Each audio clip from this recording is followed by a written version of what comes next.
नमस्कार। Online class के आज के सफ़र में आप सभी का हार्दिक स्वागत है। आज हम माहेश्वर सूत्र के संबंध में विस्तृत जानकारी प्राप्त करेंगे।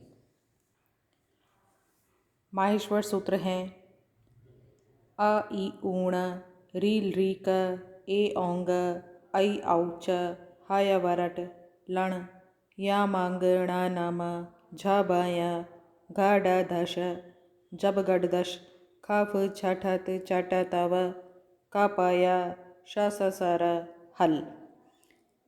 इन माहेश्वर सूत्रों की संख्या 14 है। ये संस्कृत व्याकरण के आधार सूत्र हैं।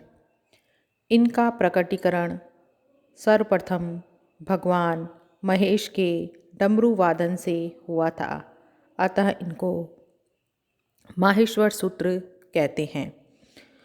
इन सूत्रों के अंतिम वर्ण की इत संज्ञा होती है और उसके बाद लोप हो जाता है, अतः उनको नहीं गिना जाता है। इन माहेश्वर सूत्रों की क्या उपयोगिता है, अब हम उसी को जानेंगे। इन माहेश्वर सूत्रों का उपयोग प्रत्याहार निर्माण में किया जाता है। प्रत्याहार को संहिता भी कहते हैं। प्रत्याहार विधायक सूत्र है आदिर अन्यत्येन संहिता। प्रत्याहार में 2 वर्ण होते हैं। प्रथम वर्ण स्वर सहित होता है और अंतिम वर्ण हलंत होता है। प्रत्याहार की रचना में 3 कार्य किए जाते हैं।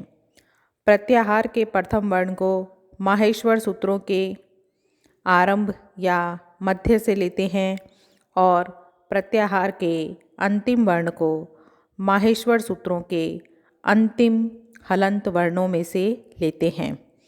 इसके बाद इन दोनों वर्णों को मिलाने पर प्रत्याहार का निर्माण हो जाता है।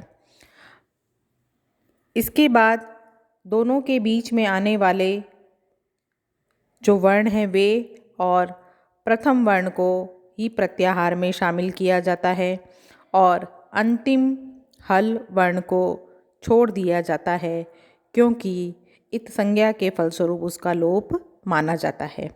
जैसे अक प्रत्याहार है, इसमें पहले अ वर्ण है जो कि माहेश्वर सूत्र के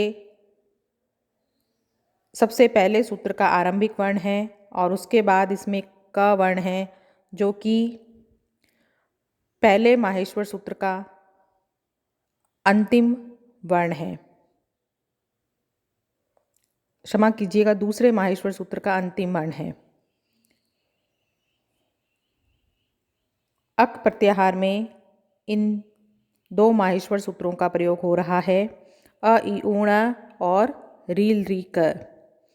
इसमें पहले सूत्र का ण और दूसरे सूत्र का क इत संज्ञक है, अतः उसका लोप माना जाएगा और शेष रहे अ ई उ री और री वर्ण को अक प्रत्याहार में शामिल कर लिया जाएगा। इस प्रकार अक प्रत्याहार में अ ई उ रील री वर्ण आते हैं। माहेश्वर सूत्र में संस्कृत वर्णमाला का वैज्ञानिक क्रमानुसार विभाजन किया गया है। इसके प्रथम 4 सूत्र अ ई ऊण रील री क ए ओंग और ऐ औच हैं। इसके प्रथम सूत्र का आरंभिक वर्ण अ है और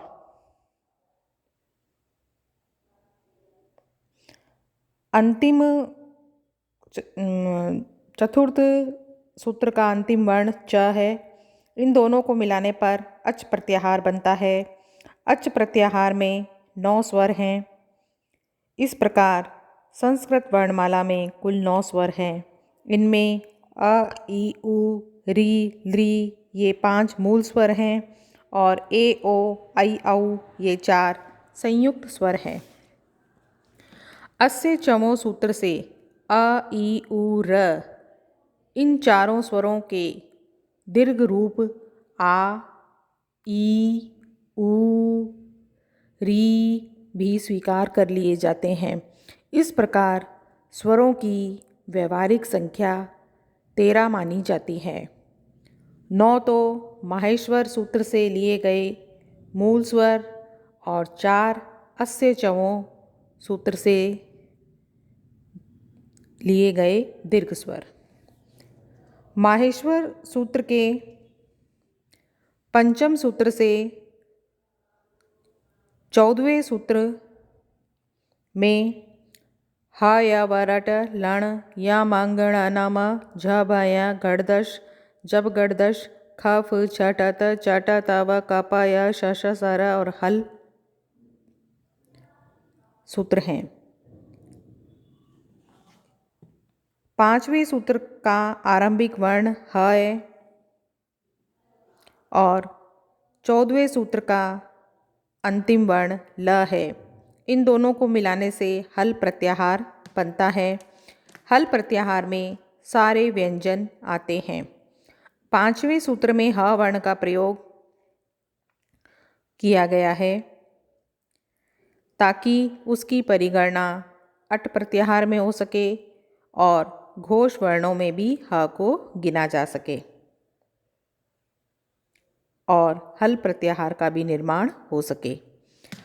5वें सूत्र का जो य वर्ण है और 6ठे सूत्र का ण वर्ण मिलकर के यण प्रत्याहार बनाते हैं। यण प्रत्याहार में अंतस्थ वर्ण य व र ल आते हैं। 7वें सूत्र में यम प्रत्याहार है। इसमें वर्गों के पंचम वर्ण य मांग ण न आते हैं। 8वें और 9वें सूत्र से झष प्रत्याहार बनता है। इसमें वर्गों के चतुर्थ वर्ण झ भ गड़दश आते हैं। 10वें सूत्र में जश प्रत्याहार है। इसमें वर्गों के तीसरे वर्ण ज ब ग ड द आते हैं। 11वें और 12वें सूत्र से खय प्रत्याहार बनता है। इसमें वर्गों के दूसरे और पहले वर्ण आते हैं। दूसरे वर्ण हैं ख फ छ ठ थ और प्रथम वर्ण है च ट त क प। 13वें और 14वें सूत्र से शल प्रत्याहार बनता है। इसमें ऊष्म वर्ण श श स ह आते हैं। इन माहेश्वर सूत्रों के आदि के वर्णों में ह का 2 बार प्रयोग किया गया है। इसका प्रयोजन है कि अट प्रत्याहार, शल प्रत्याहार, हश प्रत्याहार में हकार को शामिल किया जा सके, इसलिए ह का 2 बार प्रयोग किया गया है। इसी प्रकार इन सूत्रों के अंतिम वर्णों में ण का 2 बार प्रयोग किया गया है ताकि अण प्रत्याहार 2 बार 2 तरह से बनाया जा सके। एक अण प्रत्याहार में पूर्ववर्ती ण का प्रयोग होता है जिसमें अ ई उ री वर्ण आते हैं और दूसरे अण प्रत्याहार में उत्तरवर्ती णकार का प्रयोग होता है जिसमें अ ई उ रील री ए ओ ऐ औ ह य व र ल वर्ण आते हैं। इन प्रत्याहार में भी लण सूत्र में स्थित णकार को शामिल किया जाता है। लण सूत्र में जो कि माहेश्वर सूत्र का 6ठा सूत्र है, इसमें लकार के अंतर्गत जो अकार है उसको अनुनासिक माना जाता है। इसको अनुनासिक मानने का प्रयोजन है र प्रत्याहार का निर्माण किया जा सके। र प्रत्याहार में 5वें और 6ठे 2 सूत्र काम में लिए जाते हैं, हयवरट और लण। इसमें हयवरट से र और लण सूत्र से लकारोत्तरवर्ती अनुनासिक अच अकार को लेकर के र प्रत्याहार बनाया जाता है। इस प्रकार र प्रत्याहार में र और ल वर्ण आते हैं।